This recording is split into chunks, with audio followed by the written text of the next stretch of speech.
Mi smo išli sa izlaska naš četvorca, drug koji je vozio, guma mu je sletla sa asfalta na makadami, on je cimno volanio, krenuo se na sred puta i bacila nas u kukuruze. Vrata se zatvorila i udarila me po vratu i polomila 7. pršljen. Od te noći Bojanov život postaje pakao. Zdravi jak 20-godišnji mladić postao je invalid. Zatvoren u kući kaže da mu nedostaje sve ono što je imao prije saobraćajne nesreće. Ovo je robija sam, to je to. Bojan se muči puno. On ne može sam ništa, bez Bojan pomoći ništa ne može. Ja ga moram i na krevet podignuti, presvući i sve živo. I kad stavim da jedemo, ne može sam jesti, ja moram staviti ono pomagalo na ruku.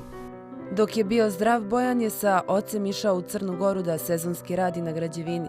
Danas u kući Šuvira niko nije zaposlen. Roditelj ne radi niče. Otac je radio, radili smo zajedno u Crnoj Gori.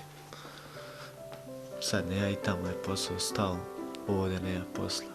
Pomoć ti socijalnog ima 160 maraka i od toga tako kolikamo s tim je.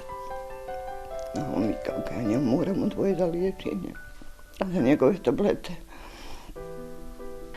za katetre, za kese, sve ja to moram njemu kupiti. Sve kupuje.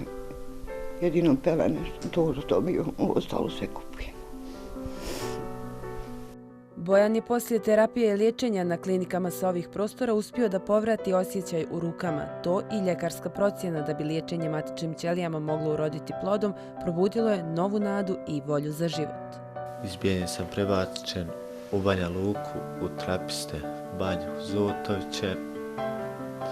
Tamo sam bio 8 mjeseci na rehabilitaciji.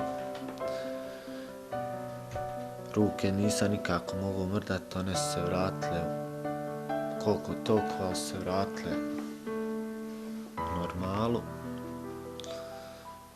Pa sam saznao za to u Kijevu za matične ćelije, pa hoću da probam. Za liječenje u Kijevu Bojanu je potrebno 10.000 evra.